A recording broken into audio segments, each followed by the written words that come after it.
Muy bien.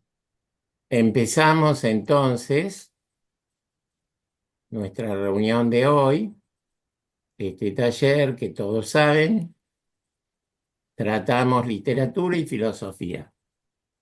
Nos reunimos cada 2 semanas, los jueves, y hay una introducción que está a mi cargo sobre un tema teórico y después ustedes van presentando textos o presentaciones orales sobre una consigna que les imparto para todos. Bueno, hoy vamos a hablar de filosofía y reencarnación en la antigua Grecia.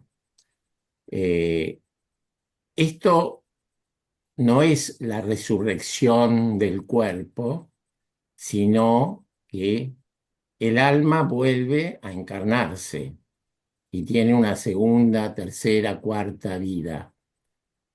Dejamos de lado las concepciones orientales del hinduismo, el budismo, que a lo mejor lo tocaremos en otra reunión, y nos vamos a referir a tres autores, a tres filósofos griegos, que son Pitágoras, Platón y Plotino. Y la consigna para escribir para esta reunión es mi vida durante la Edad Media.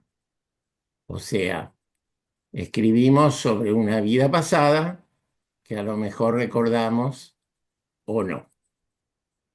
Y la próxima reunión vamos a hablar del Sol,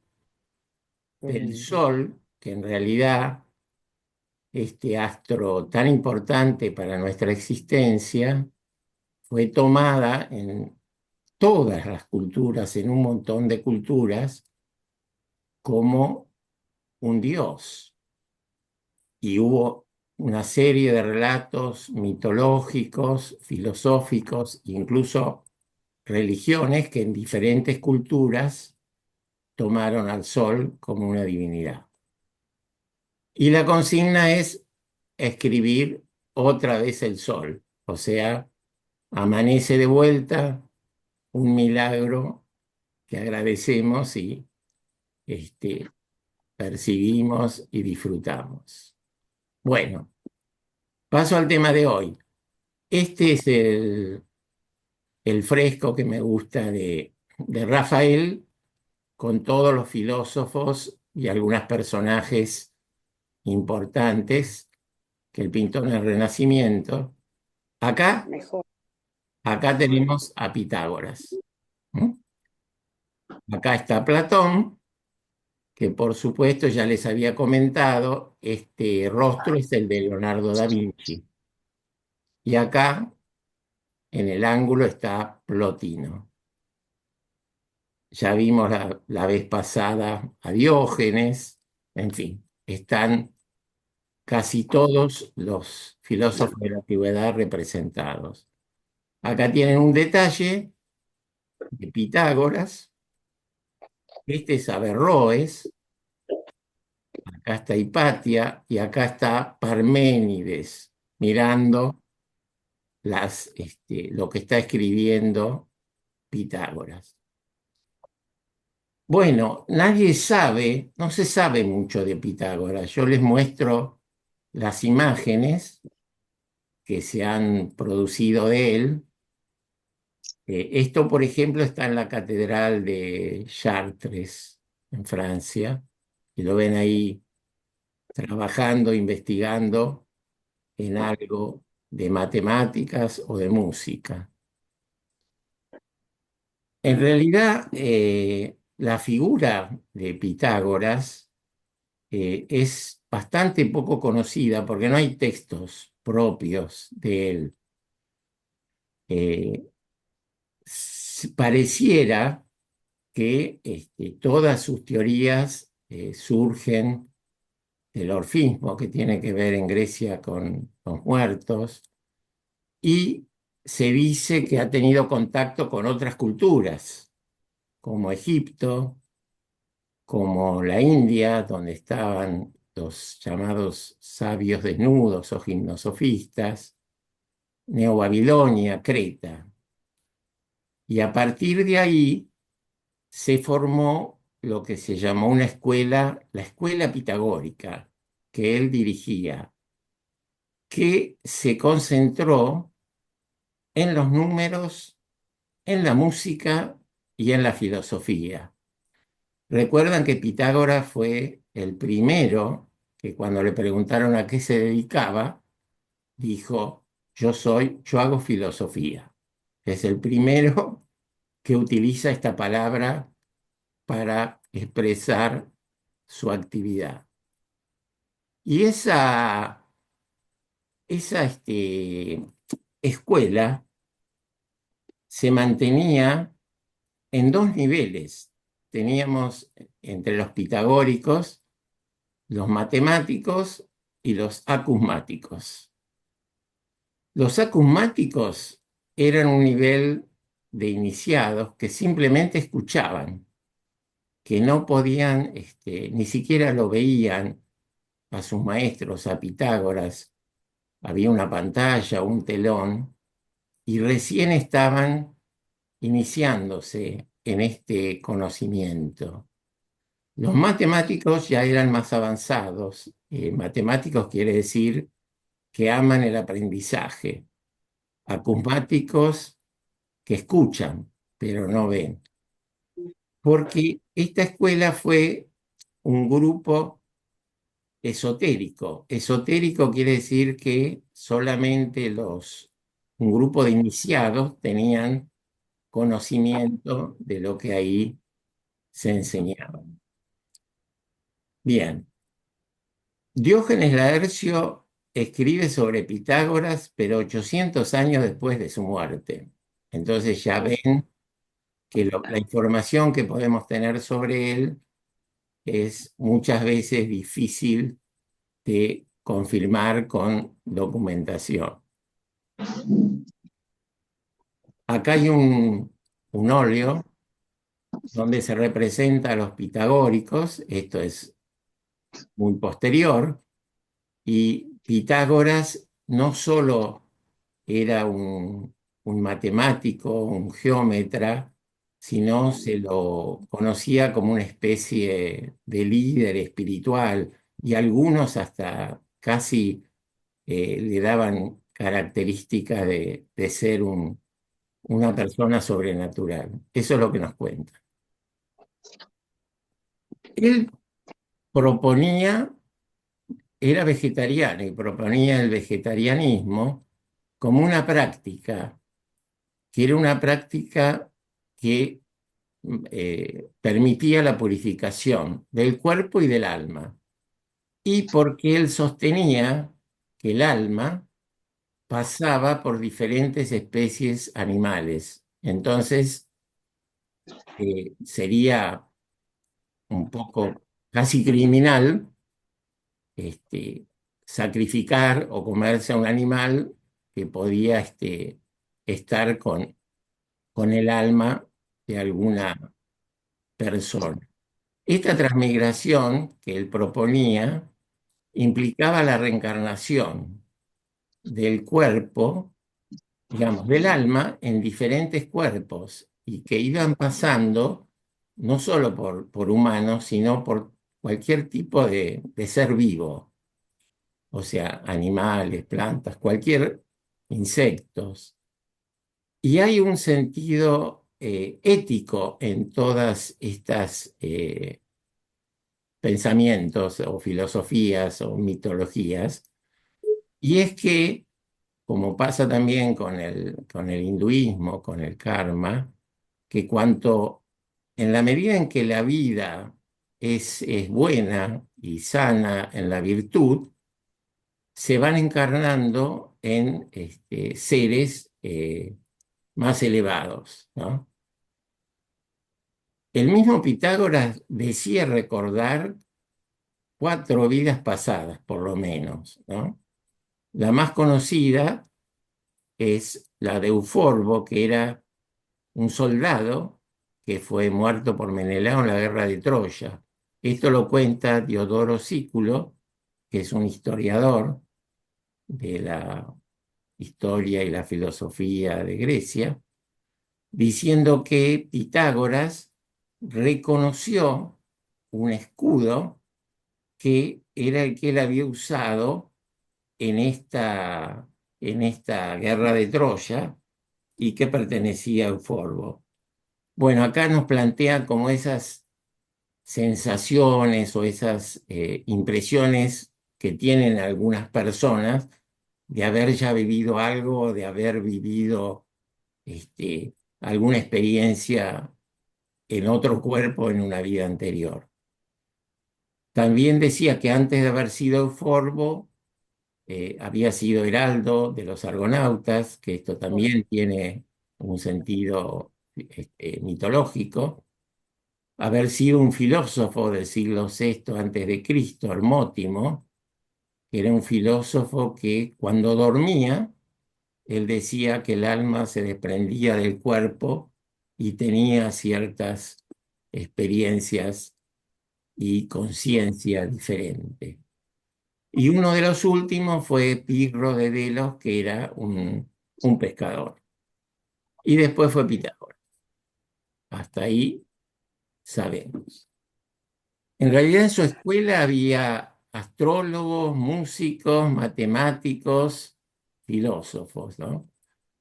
Estaba en el sur de Italia, él era oriundo de Samos, ¿no es cierto? Y después cuando fue al sur de Italia estuvo en Crotona y en Metaponto, y por eso sus discípulos son de esta región, entre ellos estos que acá le menciono, y ellos tenían como emblema o como icono o representación el pentagrama, que era una estrella de 5 puntas. Bueno, los pitagóricos, aparte de lo que conocemos como el teorema que tiene que ver con el triángulo rectángulo, también describieron los números irracionales y describieron la proporción áurea, que después fue retomada en siglos posteriores. Acá tienen un grabado de Pitágoras con Filolao, donde están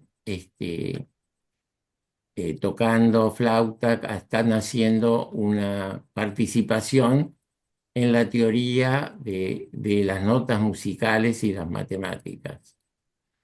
Y hay un libro, este libro de teoría musical, que es de 1492, del siglo XV, también tiene esta imagen de Pitágoras con campanas, donde describe los intervalos que hay entre las notas musicales y cómo se producen los armónicos y las diferentes escalas. Acá les traigo, para no mostrarle un triángulo rectángulo del filósofo que estamos conociendo, esta se llama espiral de Teodoro y es un pitagórico posterior. Y miren qué interesante. Acá hay un triángulo rectángulo, cateto, cateto, hipotenusa, y en toda esta espiral, todas estas hipotenusas, acá es la raíz de 1, acá es la raíz de 2, la raíz de 3, la raíz de 4, la raíz de 5, la de 6, hasta 17. Es una aplicación simple del teorema conocido, pero gráficamente muestra el grado de evolución en la matemática y la geometría de los pitagóricos. Bien, ahora nos vamos 200 años después y vamos a ver qué decía Platón de todo esto. Platón sabe que el nombre de él era Aristócles, que Platón es un sobrenombre porque tenía espaldas anchas. Acá hay un busto que más o menos lo representa y escribió en 3 diálogos aparece el tema de que el alma es inmortal. Fedón es uno donde él describe lo que pasa luego de la condena de Sócrates, ¿no? O sea, Sócrates toma la cicuta unos cuantos días después de ser condenado. Entonces Platón describe en este diálogo cómo existe el alma y el alma es inmortal, ¿no es Van cierto? a mandar queda así en una. Bueno, y después tiene en Una- otro diálogo una alegoría del carro alado donde el alma se presenta con alas que se van desarrollando en la medida en que el alma abandona el cuerpo. Y en la República al final está el mito de que es un soldado que muere, está 10 o 12 días muerto y regresa y cuenta su experiencia en el más allá. Bueno, acá tienen, este es un grabado de Platón, esta es la imagen de Rafael, acá lo tenemos a Leonardo actuando de Platón, y su concepto del alma es que está encerrada en el cuerpo es la prisión del alma y que el alma tiene alas y que en la medida en que se produce la muerte, el alma se separa del cuerpo. Lo interesante acá que dice Platón es que los vivos nacen de los muertos, o sea, esas almas que se desprenden van por el cielo, desarrollan sus alas, pueden estar, incluso hablan de los años, 1000, 3000 años, y después vuelven a la tierra y se incorporan a alguien que están haciendo. O sea, el alma es inmortal y vuelve a existir en otro cuerpo. También Platón tiene muchas cosas que han sido tomadas después por otras creencias, por el cristianismo también, en cuanto a el premio y el castigo, porque los cuerpos van al Hades, al inframundo, y los que han tenido una vida muy poco virtuosa, bueno, son castigados y no renacen o no reencarnan rápidamente. Bueno, y en el neoplatonismo es un movimiento posterior que toma también estas ideas de Platón y cuyo representante principal es Plotino. Plotino vivió entre 205 al 270, nació en Egipto y tuvo un maestro que fue Amonio Sacas en Alejandría. Él participó de la expedición del emperador Gordiano, ¿se acuerdan? El nudo gordiano, ¿no? Que planeaba una expedición a Persia. Y después fue a Roma, donde fue un maestro y se dedicó a la filosofía. Y después se instaló en Campaña, donde murió en el año 270. Bueno, Plotino escribió 54 libros que fueron recopilados y organizados por Porfirio, que se llamaron las Eneadas. Eneadas viene de 9, o sea, son 6 libros, 6 grupos de 9 libros que forman su pensamiento. Trata de un montón de temas, el hombre, los animales, la moral, el destino, y el 4 trata del alma, el 5 la inteligencia, y el 6 el ser y el uno. A estos dos son a lo que vamos a resumir. Lo que dice Platino, él agrega algo intermedio del concepto platónico, que en realidad el conjunto es unitario, digamos, el ser es uno, pero lo divide en el alma, que vendría a ser lo inteligible o espiritual de Platón, que esto se mueve y desciende al mundo sensible o corporal y se une. Por eso el alma tiene pasión, dolor y castigo. Y en un nivel superior, algo que llama, esto es un poco complejo, lo llama Nu, que es la inteligencia, el verbo, el logos, que sería, según Platón, el mundo inteligible, el mundo de las ideas. Y el uno es la totalidad. Esto se parece un poco a la realidad absoluta, al gran vacío, un poco lo que en el hinduismo llaman Brahman, que es la divinidad que es imposible de describir y a partir de la cual todo lo demás emana. Y la aspiración del alma o del mundo espiritual o del mundo inteligible es ascender hacia el uno y alcanzar la unión con la divinidad, como la aspiración de todos los místicos, ¿no? Las distintas épocas. Interesante de Plotino también que él define el amor. Hay dos Venus o dos Afrodita.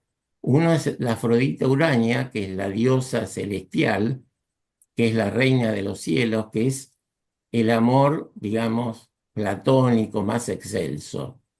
Y la Afrodita Pandemos es la diosa terrenal, que es común a todo el pueblo, y que se viene a ser el amor erótico, el más inferior que el de Afrodita Urania.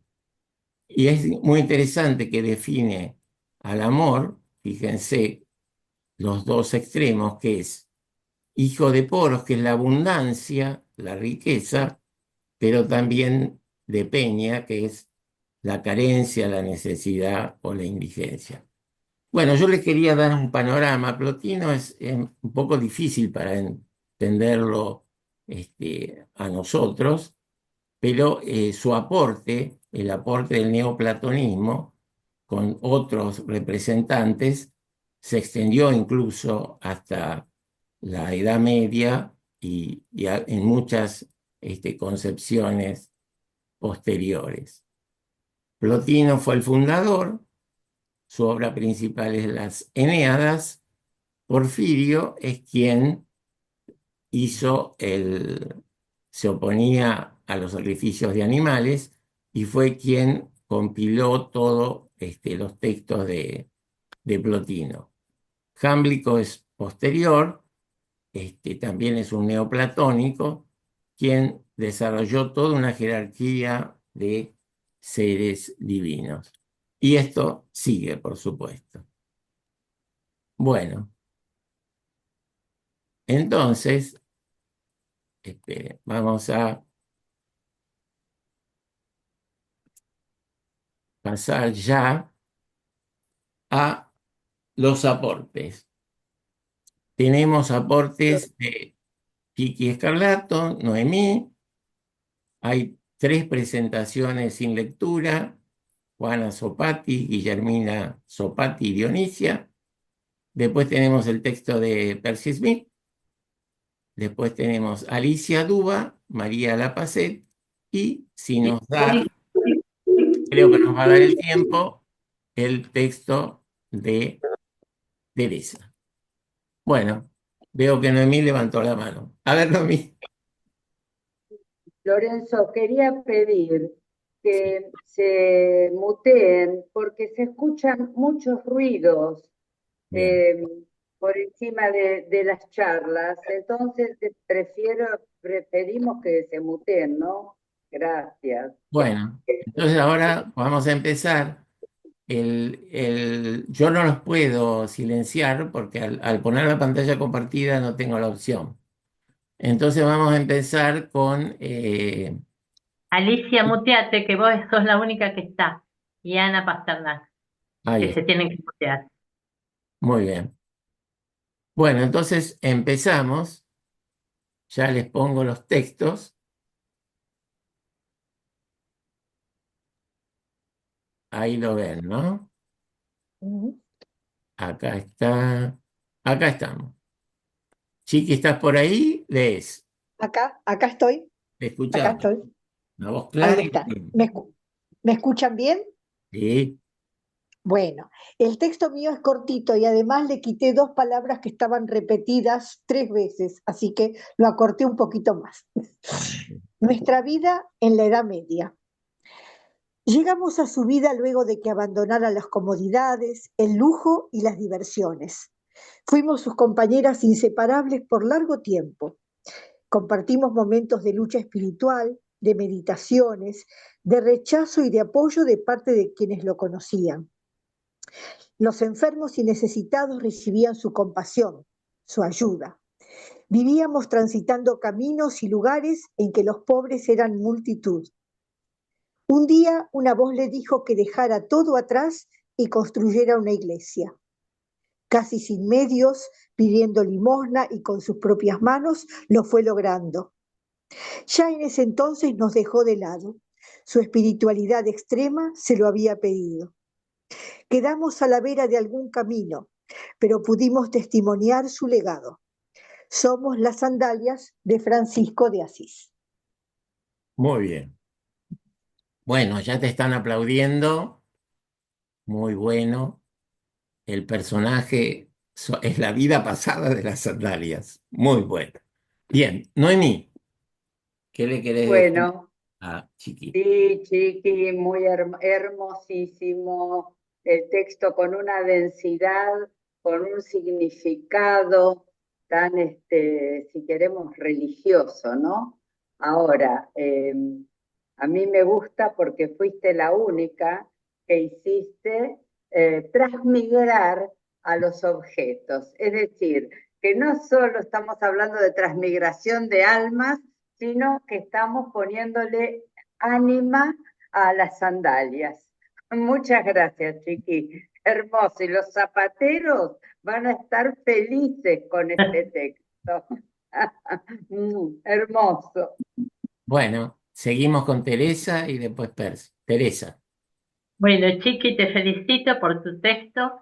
Me gustó mucho cómo tomaste los objetos, las sandalias, pero a través de ellas pudiste hacer una pincelada de San Francisco de Asís. Además, justo ahora con la muerte de Francisco, que una de las cosas que él hizo fue un poco remedar esa figura con los votos de pobreza y toda su trayectoria, vino muy bien ese recordatorio. Así que bueno, muy pero muy buena y muy original haber tomado las sandalias con la pincelada del personaje. Perfecto. Gracias, Chiqui. Bueno, Percy.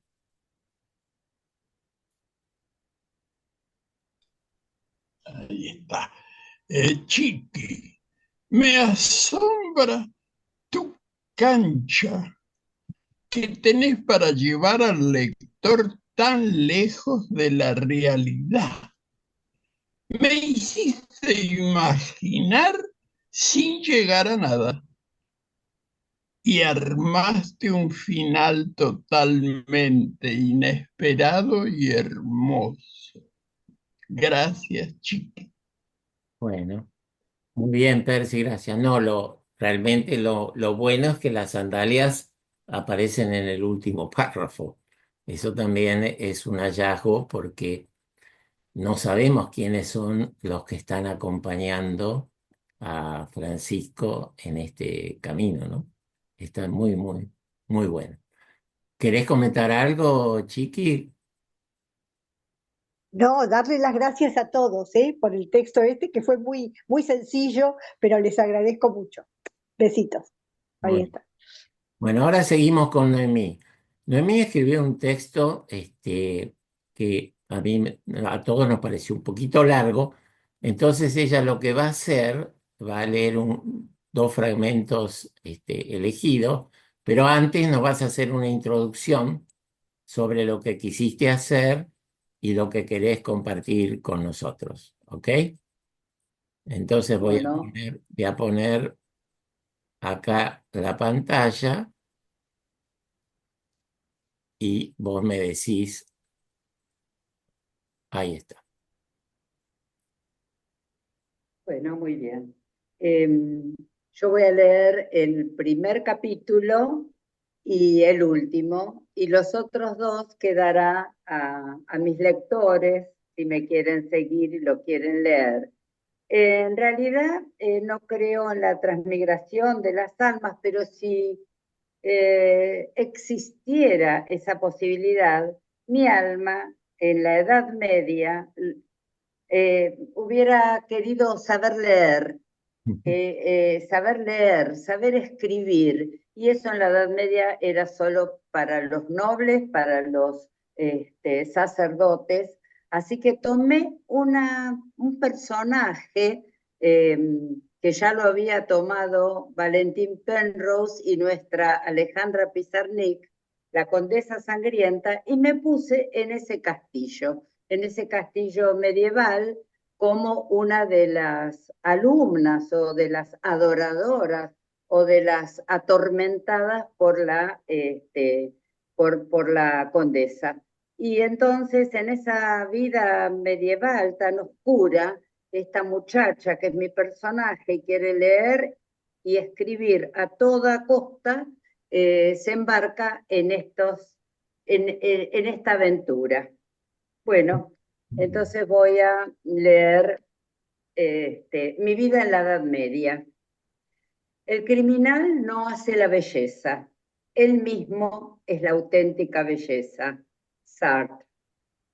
La perversión y la demencia son tan evidentes que hay que desentenderse de ellas para concentrarse en la belleza convulsiva del personaje. Pizarnik. Primero, me defiendo. Duermo tranquila. Ya me cosí en el bajo del camisón el pedazo de carne coagulada. El cerdo chilló, sangró, y cuando peor fue su muerte, mejor el talismán. Sé robar. Aprendí del halcón, ese carroñero que entrenan los arqueros. A veces los espío oculta en el bosque y hasta me atrevería a entrenarlos. El fetiche es de un olor denso, repugnante. Me acostumbro, casi no lo percibo. Me acuesto boca arriba y quedo inmóvil en mi lecho de paja. Intento no remover el aire para que no llegue la náusea. El que me viera diría que estoy muerta, alucinada bajo las sombras móviles del ventanuco, una virgen blanca, iluminada en azul como las flores del lino, intentando en mi parálisis que nadie imagine una tibieza.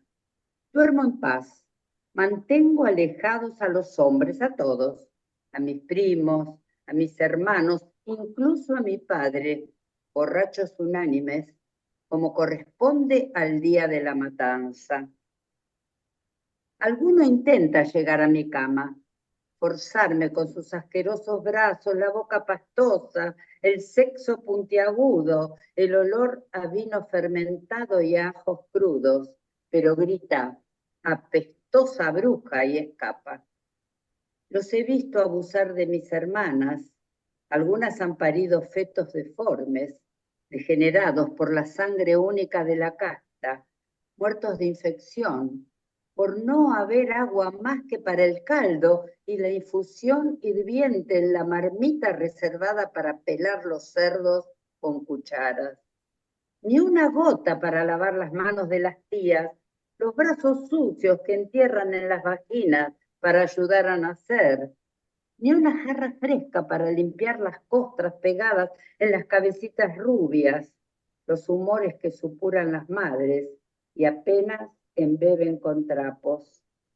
Así mueren, infectados y sucios. Así murió mi madre junto al 10º de mis hermanos. Era idéntico a todos, hermoso y muerto, los ojos celestes como la flor del lino. Las tías insistían en acercarlo al pecho, pero mi madre no tenía una gota de leche, la había parido junto a la sangre y la placenta.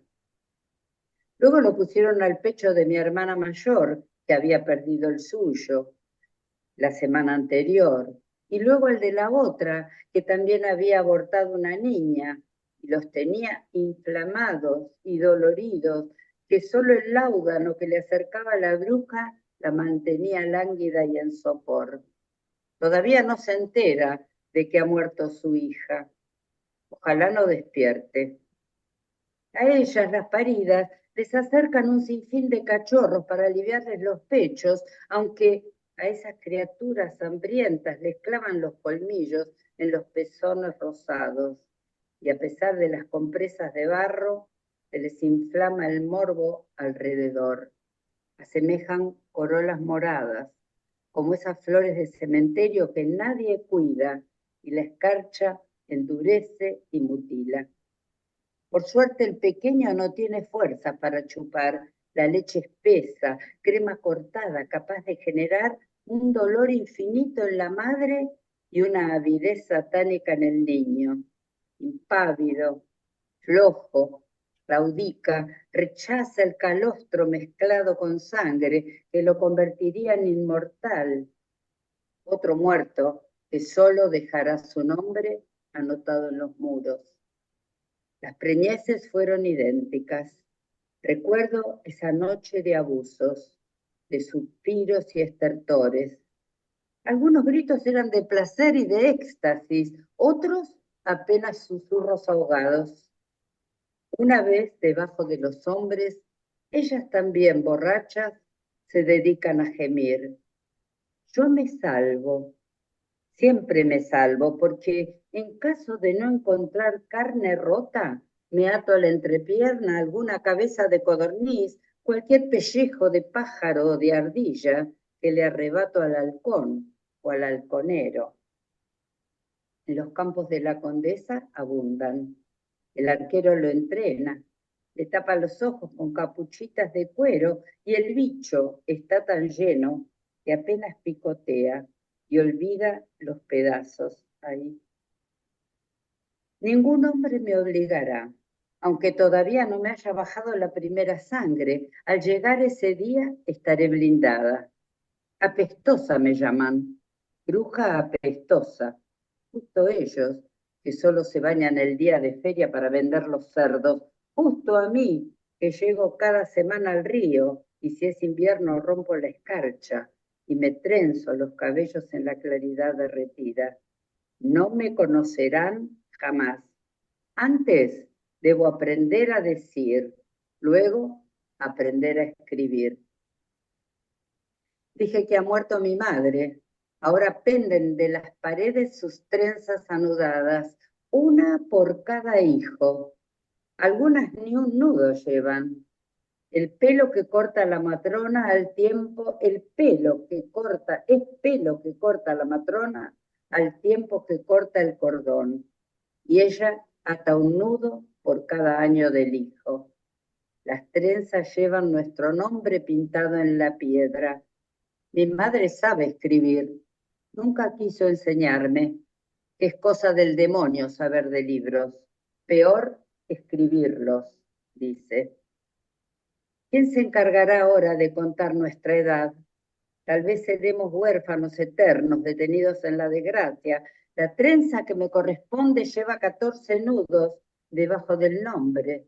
Ya dije que aún no me baja la primera sangre. Es tiempo de huir. En la abadía, los monjes principales saben leer. Algunos iluminan las letras con polvo dorado. Otros desangran pollos que emanan una tinta indeleble que no la anula la humedad ni el hongo. Muchos prensan pulpa finísima de papel. Todos vigilan su oculta biblioteca. Tal vez me disfrace, me parezco a mis hermanos, me vendaré el pecho, me untaré con tiznes sobre el labio y la barbilla. Dicen que me descubrirán rápido, que son especiales los monjes para detectar el olor a mujer, que me pondrán de esclava en la cocina, o me obligarán a pelar papas infinitamente, o a cuidar la brasa hasta que se me despellejen los dedos, que me embarazarán. Tan evidente seré que jamás llegaré a la biblioteca. Necesito aprender a escribir. Cada mañana al mirar el cielo me nacen las palabras como un ritmo, como una melodía que se enlaza con otra, hacen un canon, se sobreponen, se enredan, se interceptan, las sílabas crecen, embellecen, pienso. La brisa abarca el aire aliviando la soledad de la nube. Busco otro asombro y sigo. Perfuma airoso el azul en la flor mínima y la espiga. Al momento se mezclan las palabras y olvido. Si pudiera afianzarlas en el papel, armaría una leyenda. Un todo que tuviera el poder de un himno. Sería venerada en la iglesia, como una santa sería, o como un monstruo. Tal vez me condenaran a la hoguera y entonces recitaría la flama. Otra opción es el castillo. Dicen que la condesa acoge doncellas preferidas que aprenden a escribir y a copiar. Las acerca a sus libros, las obliga a leer con voz tenue. A mí no me obligará, no se arrepentirá de adoptarme. Lo referí a mis hermanos, me desalientan, que la condesa es asesina, que se baña en la sangre de niñas insomnes y perfectas, que las desnuda y las hace arrodillar en las piedras, que las pincha y degrada, que les cose la boca si no le gustan sus palabras, que las muerde y despedaza si le aquejan dolores, que jamás llegan a la torre de la luz, que apenas moran en los sótanos, en las criptas del castillo, que ni bien cruzan el foso, pasan el puente y desaparecen, que se cuentan cientos de púberes, que se han visto sus cadáveres despedazados, blanquísimos, desparramados en las porquerizas del castillo, que ya no hay lugar donde enterrarlos. Me río. Los hombres tienen poca imaginación y mucho morbo. Repiten lo que escuchan en los caminos, en las tabernas. El vino les estruja el pensamiento. Son huérfanos y muy ignorantes, mis hermanos. Ni siquiera saben sumar. Llegan a la feria y si no fuera por mí, los engañarían. Les pagarían menos que nada. Yo sé contar. Aprendí sumando palabras, acercando las sílabas para hacerlas luminosas, para agruparlas y desordenarlas. Cuanto más extraño el significado, más poderosas. Miro el crepúsculo y digo, tan débil ahora que apenas refleja el ámbar, o la brisa lo desgasta y se agota hacia el oeste. Las 2 veces 14, igual como se cuentan las monedas. Bueno, pasamos Al cuarto y último. muy bien. Lo pueden leer, por supuesto. Si es que no lo han leído todavía. Sí, ya lo leí. Ah, bueno. Acá llegamos Antes, pero no escribí. al cuarto. Esto es para Isidoro. Bueno, silencien por favor los micrófonos. Ahí estamos. Aprendo así. Listo. Bueno, en los 2 anteriores hablo cómo llegué al castillo, cómo conocí a la condesa y cómo todos los horrores se organizaron en mi imaginación, porque yo estaba en la torre y no en la cripta.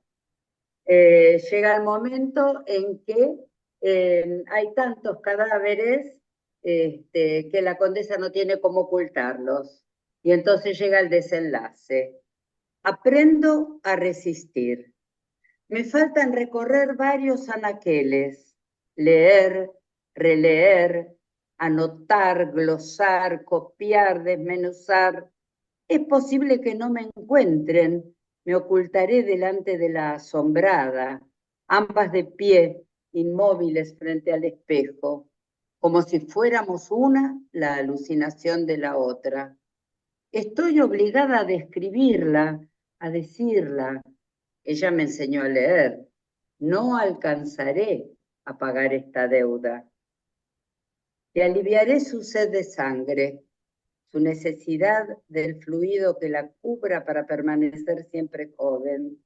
Le anunciaré cada día una forma diferente de recibirlo, un modo de estar en quietud para disfrutar la tibieza que emana de la arteria rajada, esa fuente que surte de un cuello salpicando acompasado al latido, desde venas azules, desde gargantas ardientes, desde lenguas arrancadas con tenazas, desde la languidez de una muchacha que exangüe solo alcanza a latir desmayada y sin saberlo. Le cantaré de géiseres violentos que a su vez violentan las sombras. Ella necesita del horror de la belleza para calmar sus jaquecas. Algunos llaman locura. No le pongo un nombre, pero debo conformarla, apañarla, cubrirla en su huérfana precariedad. Ella me enseñó a escribir y a leer, me regaló sus estantes. Debo cuidarla y permanecer a su lado. Presiento la caballería cruzando el puente, el retumbar del galope. Los nobles de las otras comarcas se han unido. Mi soñadora se ha arriesgado, ha acumulado demasiadas muchachas. Se equivocó al reclamar esas vidas. Solo le pertenecían las de su tierra, pero se ha cebado. Ya los escucho entrando a los patios. Oigo los insultos, las órdenes, el tronar de los cascos y las espadas, las togas y los códices. Ya han atropellado a las brujas, ya han empujado a las sirvientas, ya han descubierto a las moribundas desnudas, los cuerpos despedazados, las fuentes desbordando escarlatas. Llegan arremetiendo, ya suben con las antorchas en ristre, tiran los portales, descorren los cortinados. Los hombres creerán que soy ella, su doble. Tal vez podré salvarme y continuar viviendo entre estos libros. Los hombres son ingenuos. Bueno, a ver,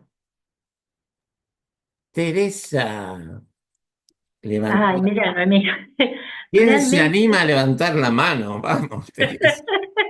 es emocionante, emocionante haber leído tu texto. Mira, yo hace unos años leí La Condesa Sangrienta por un trabajo que tuvimos que hacer, escrito por Pizarnik en el año 66, que está basado en la leyenda de esta rumana, de esta húngara, era húngara, ¿no? Una condesa húngara que era muy cruel y bueno, ese texto lo escribió Pizarnik, y realmente leyendo tu texto es como si uno continuara con la pluma de Alejandra.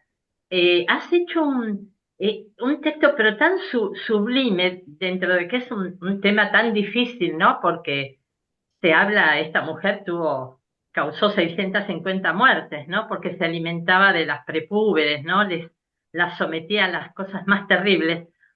Vos lo has podido describir, digamos, este texto, porque para mí has hecho como una recreación de la Condesa Sangrienta, muy pero con un estilo perfecto, tan disruptivo, no tan rupturista, yo digo que es una manera, digamos, de escribir tan difícil, ¿no? Porque te has metido en un tema tan, digamos, bravo, ¿no? Para lograr escribir, y esas imágenes que has logrado es perfecto. La verdad que no tengo palabras para hacerte una devolución.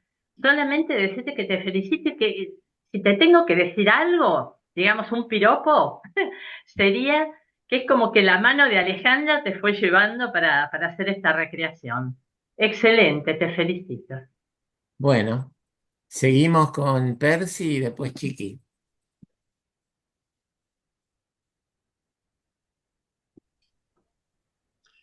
Mira, Noemí, eh, voy a tener que leer mi comentario porque es tan complicado como tu texto y lo dividí por capítulos. El capítulo 1. Me defiendo. Vos tenés todo el derecho de defenderte, pero de esa forma es un relato despiadado, pero creo que muy logrado si tu intención era poner al lector en contra tuyo. El capítulo 2, con tu maestría absoluta, has conseguido que sea aún más inhumano. Disfruté, sí, unos pequeños poemas que me hicieron recordar a esos cotidianos que nos regalás con frecuencia. En el tercero, con ellos, has conseguido deslumbrar a la condesa, quien te brinda de luz, entre otras oportunidades, para que alcances sus designios. Tu erudición ha conseguido un relato rayano a la perfección. Finalmente, en el epílogo, tus crueldades superan todo lo imaginable y alcanzas un final perfecto para tus planes. No, ya desde la Edad Media venís triunfando. Y en esta agradezco a San Jorge Luis por habernos bendecido con tu amistad, cosa que mucho agradezco. Bueno, gracias, Percy. Seguimos con Chiqui. A ver si nos manda un besito para aliviar a las brujas. A ver, Percy. A ver, Chiqui. Bueno, estuviste muy gracioso, Percy, estuviste muy gracioso para bajar un poquito la intensidad del relato. Bueno, Noé, lo que vos conseguís con este relato es mostrar la inteligencia de esta chica para salvarse de todas esas barbaries en las que vivía, ¿no es cierto? Y conseguir su propósito. Lo que ella quería era aprender a leer y escribir, sabía que esta mujer la podía ayudar y estaba dispuesta a todo para conseguirlo. Y lo consigue. Esto es casi como esos mayordomos que se apropian de la vida de sus patrones y ya los manejan, ¿viste? Bueno, esto es una cosa medio parecida. Y yo creo que al final ella se va a salvar, que a ella no la van a lograr encontrar, se va a disimular entre los anaqueles y va a quedar ahí para disfrutar de sus libros, de lo que aprendió. Así que bueno, te mando un besito, Noé, un relato terrible, pero hermosísimo. Ahí está. Bueno, muy bien. Bueno, en realidad es un texto difícil para leer, porque hay que reconocer que, sobre todo al comienzo, queda envuelto en toda esta situación tan cruel y tan sangrienta. Y realmente muy bueno que lo hayan leído y analizado de esa manera. Yo ahora le preguntaría a Noemí, porque esto es un taller, si esto vos lo vas a ampliar o queda así, porque en realidad compartimos estos textos que después pueden tener otro destino. Y de alguna manera quisiéramos saber qué te, qué te pasa a vos, qué te pareció lo que te han dicho y lo que quisiste hacer, si es lo que esperabas o tu comentario.